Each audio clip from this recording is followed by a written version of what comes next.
May mga pagkakataon na hindi na po natin na-appreciate ang nakikita natin sa ating kapaligiran. Kahit pasalamatan man lang ang Diyos na lumikha ng lahat ng ating nakikita, hindi na po natin nagagawa. Ano pong reason? Dahil sanay na po tayong makita ang mga bagay na ito sa ating paligid.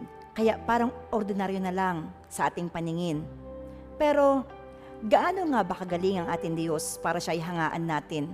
Purihin, pasalamatan, sambahin, at dakilain.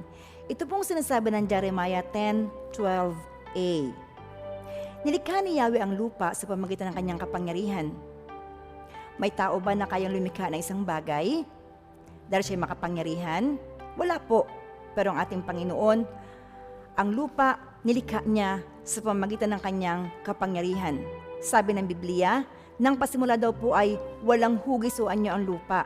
Dilim ang bumabalot sa kalaliman, sabi ng Panginoon, magkaroon ng liwanag. At nagkaroon nga, pinagbukod niya ang liwanag at dilim. Ang liwanag, tinawag niyang araw. Ang dilim, tinawag niyang gabi. Sinabi ng Diyos, magkaroon ng kalawakan na maghahati sa tubig upang ito ay maghiwalay. Nangyari nga, pumagitan ng kalawakan sa tubig na nasa itaas at nasa ibaba. At pinagsama-sama sa isang dako ang tubig sa silong ng langit upang lumitaw ang lupa. Tinawag ng Diyos na lupa ang tuyong bahagi at dagat ang nagsama-samang tubig. Sinabi ng Diyos na magkaroon sa lupa ng lahat ng uri ng tumutubong halaman na nagkakabinhi at mga punong namumunga.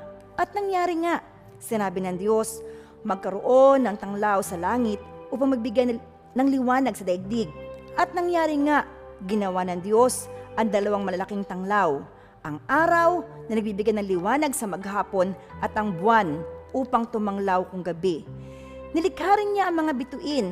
Sinabi ng Diyos, magkaroon sa tubig ng maraming bagay na may buhay at nagkaroon din ng mga ibon sa himpapawid. Nasiya ng Diyos nang ito ay makita. Pinagpala niya mga ito at sinabi na magpakarami.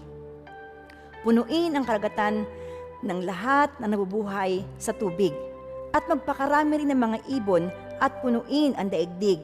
Sa lahat ng ginawa ng Diyos, siya ay nasiyahan. Kung napansin niyo po, lumilikha ang Diyos sa pamamagitan lang ng salita. Sa kanyang pagkasalita, may nabubuo, may nangyayari. Kaya siya ay Diyos. Diyos na ating hinahangaan, sinasamba, dinadakila at pinapupurihan.